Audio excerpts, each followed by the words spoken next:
துலாம் ராசி என்பர்களுக்கு ராகு பகவான் 5ஆம் இடத்துல வர்றாரு.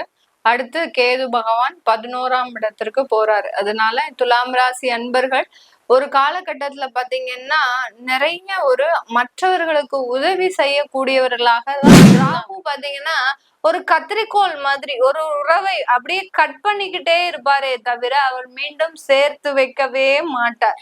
ஆனா கேது பாத்தீங்கன்னா ஊசி மாதிரி அந்த உறவுல ஊசிய வச்சு குத்திக்கிட்டே இருந்தா எப்படி இருக்கும்?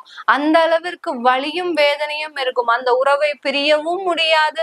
அந்த உறவை சேர்த்து வச்சு கடன் வச்சிருக்கிறீங்களோ உடல் தொந்தரவுகள் வராது இந்த துலாம் ராசி அன்பர்களுக்கு. அதனால உடல் தொந்தரவுகளை பற்றி பயப்பட வேண்டாம். அடுத்து இந்த வேலைக்கு செல்றவங்க இந்த துலாம் ராசி அன்பர்களுக்கு தன்னுடைய பாக்கெட் மணியை கரைக்கக்கூடிய ஒரு வல்லமை வாய்ந்தவர்கள் நம்ம துலாம் ராசி அன்பர்கள் தான். அதனால இந்த காலகட்டமும் உங்களுக்கு வேலை இழப்புகள் இருந்ததுன்னா கண்டிப்பாக வேலை கிடைக்கும். வேலை கிடைக்கிறதுல எந்த விதமான ஒரு தடங்கல்களுமே கிடையாது.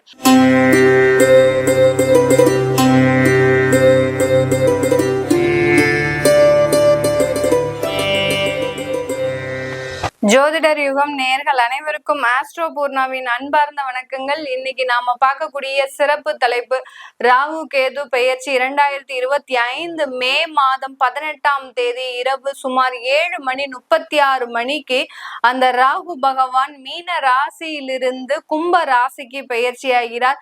கன்னி ராசியில் இருக்கக்கூடிய அந்த கேது பகவான் சிம்ம ராசிக்கு பயிற்சி ஆகிறார். இந்த ராகுவும் கேதுவும் பாத்தீங்கன்னா ஒரே நேரத்துலதான் பயிற்சி ஆகும். இந்த ராகு கேது ஆகப்பட்டது 1.5 வருடங்களுக்கு ஒரு ராசியில் இருந்து அந்த ராசி என்பர்களுக்கு கிடைக்கக்கூடிய பலன், அடுத்து மற்ற ராசி என்பர்களுக்கு அதனால் வரக்கூடிய ஒரு மாற்றங்கள், இது எல்லாத்தையும் தான் இந்த பதிவுல நம்ம தெளிவா பார்க்க போறோம். இந்த ராகு கேதுன்றது பாத்தீங்கன்னா ஒருவருக்கு அதிகமாக தடைகளை கொடுக்கக்கூடிய கிரகங்கள், நிழல் கிரகங்களாக தான் இருக்கு. எப்படி நம்ம நடக்கும் போது நம்மளுடைய நிழல் கீழே விழுந்து நம்மளுடைய செயல்களை அப்படியே செய்தோ அதே மாதிரிதான் நாம செய்யக்கூடிய அந்த பாவ புண்ணியங்களை இந்த ராகு கேதுன்னு சொல்லக்கூடிய அந்த சர்ப்ப கிரகங்கள் அக்கௌண்ட்ல வச்சிருக்கோம். அவங்களுடைய அக்கௌண்ட்ல வச்சு நமக்கு தசா புத்தி வரும்போது, அதற்குண்டான நேரம் வரும்போது, அதற்குண்டான ஒரு மாற்றத்தை நமக்கு இந்த ராகு கேது முழுமையான ஒரு பலனை தரக்கூடிய ஒரு கிரகங்களாக தான் செயல்படுது. இந்த ராகு கேதுன்னு கிரகத்துக்கும் மற்ற கிரகங்களுக்கும் எந்த விதமான ஒரு சம்பந்தமே கிடையாது. ஏன்னா ராகு கேது தனிப்பட்டு செயல்படக்கூடிய கிரகங்கள். மற்ற கிரகங்களினுடைய ஆதிக்கத்தையோ இல்ல மற்ற கிரகங்களின் பார்வையினாலேயோ தடைபடக்கூடிய கிரகங்கள் கிடையாது. இதனுடைய ஆதிக்கம் தான் ஒருவருடைய ஜாதகத்துல அதிகமாக இருக்கும். அதை பத்தி தான் நம்ம இப்ப இந்த பதிவுல தெளிவா பார்க்க போறோம். இந்த சேனல்ல முதன்முறையா பாக்குறீங்கன்னா சப்ஸ்கிரைப் பண்ணிக்கோங்க. பெல் பட்டன்ல ஆல் ஆப்ஷன் சூஸ் பண்ணீங்கன்னா உங்களுக்கு என்னுடைய அடுத்தடுத்த பதிவுகள் நோட்டிபிகேஷனா வந்துட்டு இருக்கும். துலாம் ராசி என்பர்களுக்கு ராகு பகவான் 5ஆம் இடத்துல வர்றாரு. அடுத்து கேது பகவான் 11ஆம் இடத்திற்கு போறாரு. அதனால துலாம் ராசி அன்பர்கள் ஒரு காலகட்டத்துல பாத்தீங்கன்னா நிறைய ஒரு மற்றவர்களுக்கு உதவி செய்யக்கூடியவர்களாக தான் இருந்தாங்க. இந்த துலாம் ராசி அன்பர்களின் இயற்கையான குணமே பாத்தீங்கன்னா உதவி செய்யறது மட்டும்தான் இவர்களுக்கு ஒரு இயற்கையான குணமே. ஆனா அந்த குணத்தையே மறக்கடிக்கக்கூடிய அளவிற்கு, அந்த குணமே எனக்கு வேண்டாம் அப்படின்னு நினைக்கக்கூடிய அளவிற்கு இந்த உதவி செய்யறதுனால மிக பெரிய அளவுக்கு இழப்புகளை சந்தித்தவர்களும் இந்த துலாம் ராசி என்பர்கள் தான். எல்லாரையும் ரொம்ப வெள்ளேந்தியாக நம்புபவர்கள். அதே சமயத்துல ஒரு நம்பிக்கையோடு யார் மேல அதிகமாக நம்பிக்கை வச்சிருக்கிறீங்களோ அவங்களே உங்களுக்கு துரோகத்தை கொடுத்துட்டு போயிருப்பாங்க. அதே சமயத்துல இந்த துலாம் ராசி அன்பர்கள் உங்களுடைய குடும்பத்துல இருந்த உறவுகள்னால அதிக அளவு பாதிக்கப்பட்டிருப்பீங்க. இளைய சகோதர சகோதரிகள், அடுத்து மூத்த சகோதர சகோதரிகள் மூலமாக அதிகப்படியான பாதிப்புகளை அனுபவித்தவர்களும் நீங்க துலாம் ராசி அன்பர்கள் தான். ஒரு நாள் இல்ல, 2 நாள் இல்ல, உங்களுடைய வாழ்க்கையவே உங்களுடைய குடும்பத்திற்காக தான் நீங்க அதிகமா ஸ்பெண்ட் பண்ணிருப்பீங்க. ஆனா அந்த குடும்ப நபர்களே உங்களை இன்னைக்கு ஒரு ஏளனமாக பேசக்கூடிய ஒரு சூழ்நிலை, அவமானப்படுத்தி அங்கங்க பாத்தீங்கன்னா பழத்துல ஊசிய குத்துற மாதிரி அங்கங்க அவமானப்படுத்தி பேசக்கூடிய ஒரு சூழ்நிலையில தான் இருப்பாங்க.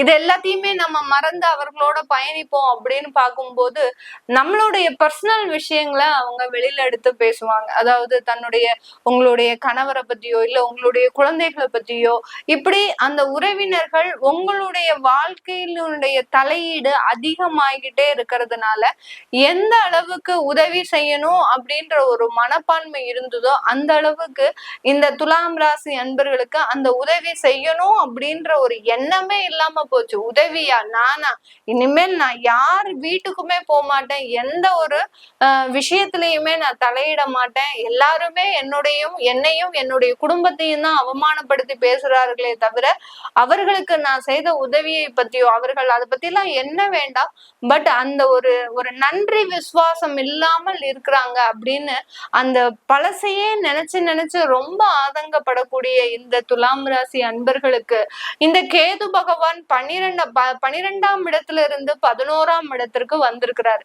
கடந்த காலத்துல உங்களுக்கு அந்த தொழில்ல அதிகப்படியான ஒரு முயற்சிகள் இருந்திருக்கு, விடாப்பிடியாக நிறைய ஒரு உழைச்சிருக்கிறீங்க, அந்த உழைப்பின் மூலமாக உங்களுக்கு வருமானமும் வந்தது.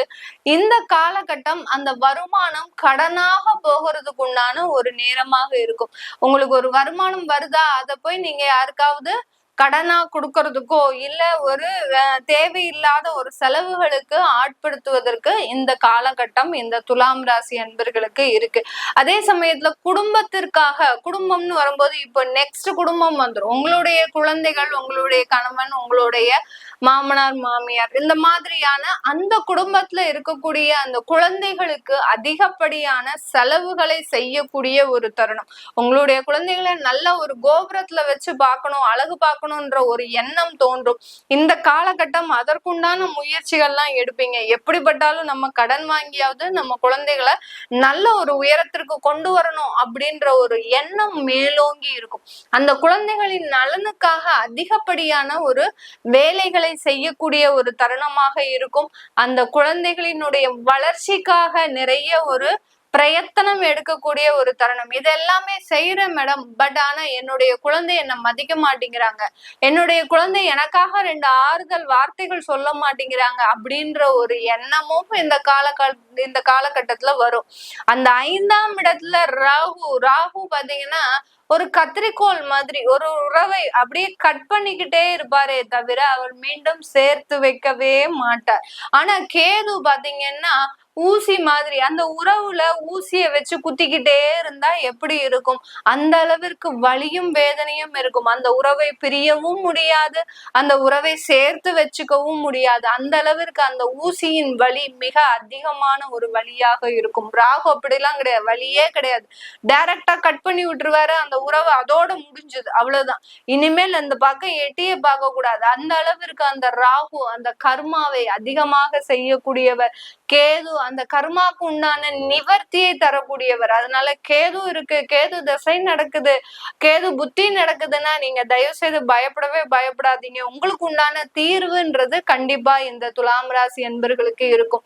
தொழில்ல அந்த வளர்ச்சிகள் கொஞ்சம் கடனில் போகிறதுக்கு உண்டான ஒரு நேரமாக இருக்கும். தொழில் செய்யக்கூடியவர்கள் அந்த தொழிலினுடைய வளர்ச்சிக்காக கடன்களை வாங்குவதற்கு உண்டான நேரமாக இருக்கும். கடன் வாங்கும் போது பேங்க்ல வாங்குங்க, போய் எங்கேயாவது பிரைவேட்ல அதிக வட்டிக்கு கடன் வாங்காதீங்க. வாங்கினீங்கன்னா பெரிய அளவுக்கு சிக்கல்களை தரக்கூடிய ஒரு நேரமாக இருக்கும். இல்ல நீங்க பெரிய தொழில் பண்றீங்க, எனக்கு ஓடி எடுக்கிறதுக்கு உண்டான ஆப்ஷன் எல்லாமே இருக்கு, அதை எடுக்கலாமா, இல்ல அதை எடுத்தா எனக்கு ஏதாவது பிரச்சனைகள் வருமானா ஓடி எடுத்துக்கோங்க, அது சூப்பரா உங்களுக்கு வேலை செய்யும், நல்ல ஒரு மாற்றத்தையும் கொடுக்கக்கூடிய ஒரு நேரமாக இருக்கும். எந்த அளவுக்கு கடன் வச்சிருக்கிறீங்களோ உடல் தொந்தரவுகள் வராது இந்த துலாம் ராசி அன்பர்களுக்கு. அதனால உடல் தொந்தரவுகளை பற்றி பயப்பட வேண்டாம். அடுத்து இந்த வேலைக்கு செல்றவங்க, இந்த துலாம் ராசி அன்பர்கள் என்கிட்ட கால் பண்ணி கேட்டுட்டே இருப்பாங்க, மேடம் நான் துலாம் ராசி அன்பர்கள் இப்பதான் வேலையை விட்டேன், நீங்க என்னமோ வேலை கிடைக்கும்ன்றீங்க அப்படின்னா, துலாம் ராசி என்பர்கள் வேலையில ஒரு நிதானத்தோட இருக்கவே மாட்டீங்க. ஏன்னா உங்களுக்கு இங்க உறவுகள் தான் முக்கியம். உறவுகளுக்கு உதவி செய்யணும், நண்பர்களுக்கு உதவி செய்யணும், தன்னுடைய வீட்டுல இருக்கக்கூடியவர்கள் என்ன செய்வாங்களோ ஏது செய்வாங்களோ இந்த பதப்பதைப்புலயே பாத்தீங்கன்னா அந்த வேலையை ஒரு பொருட்டாவே மதிக்க மாட்டீங்க. அதனால துலாம் ராசி என்பர்கள் அதிகப்படியாக வேலையை விட்டுக்கிட்டே இருப்பீங்க. அந்த வேலையில ஒரு நிரந்தரமான ஒரு உத்தியோகம்ன்றது உங்களுக்கு இருக்காது. அதனால இப்போ இந்த காலகட்டம் நீங்க வேலையை விடுறீங்க அப்படின்னா தயவு செய்து உங்களுடைய குடும்பத்தை கூட்டிட்டு வெளியூருக்கோ வெளிநாட்டுக்கோ போங்க.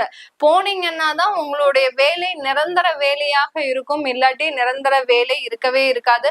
அதுலயும் துலாம் ராசி பெண்கள் பாத்தீங்கன்னா வேலைக்கு போறதுதான் பேரு, ஆனா கையில ஒரு பைசா நிக்க மாட்டேங்குது மேடம். ஏன்னு நான் தான் முதல்ல இருந்தே சொல்லிட்டு இருக்கேன், உதவி செய்யறத முதல்ல நீங்க எந்த அளவுக்கு செஞ்சுக்கிட்டே இருந்தீங்களோ அந்த அளவுக்கு உங்க கையில இருக்கக்கூடிய காசெல்லாம் கரைஞ்சுக்கிட்டே இருக்கும். அதனால இந்த துலாம் ராசி பெண்கள், ஆண்கள் ஒரு பக்கம் வேலையை விட்டுக்கிட்டே இருந்தாலும் பெண்கள் பாத்தீங்கன்னா ஒரு இடத்துல வேலை செய்யற மாதிரி இருப்பாங்க. ஆனா அந்த வேலை செய்யறதுனால எந்த விதமான ஒரு பிரயோஜனமும் இருக்காது. அந்த அளவுக்கு தன்னுடைய பாக்கெட் மணியை கரைக்கக்கூடிய ஒரு வல்லமை வாய்ந்தவர்கள் நம்ம துலாம் ராசி என்பர்கள் தான். அதனால இந்த காலகட்டமும் உங்களுக்கு வேலை இழப்புகள் இருந்ததுன்னா கண்டிப்பாக வேலை கிடைக்கும். வேலை கிடைக்கிறதுல எந்த விதமான ஒரு தடங்கல்களுமே கிடையாது. ஆனா அந்த வேலையை நீங்க எப்படி காப்பாத்திக்கிறீங்க அப்படின்றதுதான் இந்த இடத்துல இருக்கக்கூடிய ஒரு சிக்கலே. ஏன்னா உங்களுக்கு உயர் அதிகாரிகளின் சப்போர்ட் அதிகமா இருக்கும். நீ என்ன வேணாலும் பண்ணு, நான் பாத்துக்கிறேன் அப்படின்ற அளவுக்கு உயர் அதிகாரிகள் உங்களை எப்போதுமே தட்டி கொடுத்து போவாங்க. அந்த ஒரு மன தைரியத்தோட தான் நீங்க இந்த மாதிரியான வேலையெல்லாம் செய்யறது.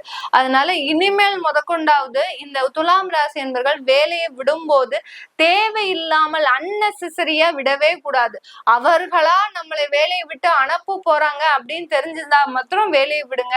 இல்லாட்டி வேலையை விடாதீங்க. வேலையை விட்டா கூட உங்களுக்கு கண்டிப்பா கிடைக்கக்கூடிய ஒரு நேரமாக தான் இருக்கு.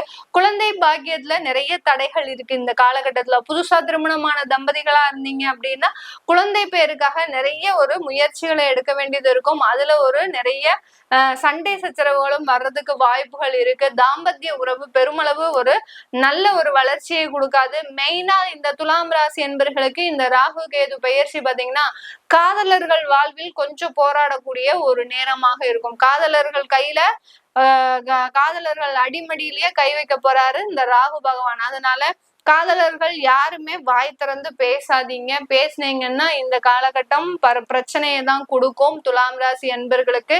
அதனால பேசாம எந்த அளவுக்கு நீங்க இந்த 1.5 வருஷம் கழிக்க முடியும் பாருங்க. இந்த காதல் பண்ணி திருமண முயற்சிக்கு நான் ஏற்பாடு பண்றேன் அப்படின்லாம் அதெல்லாம் வேண்டவே வேண்டாம். ஏன்னா காதல் திருமணமா மாறும்போது அங்க ஒரு தேவையில்லாத பிரச்சனையை கொடுத்துடும். அதனால இப்போதைக்கு காதலே பண்ணுங்க. காதல்ல ரொம்ப மீட் பண்ணிக்காதீங்க. மீட் பண்ணி எந்த விதமான ரிலேஷன்ஷிப்பும் வச்சுக்காதீங்க. வச்சுக்கிட்டீங்கன்னா அது நிறைய ஏமாற்றத்தை கொடுக்கும் இந்த துலாம் ராசி என்பர்களுக்கு.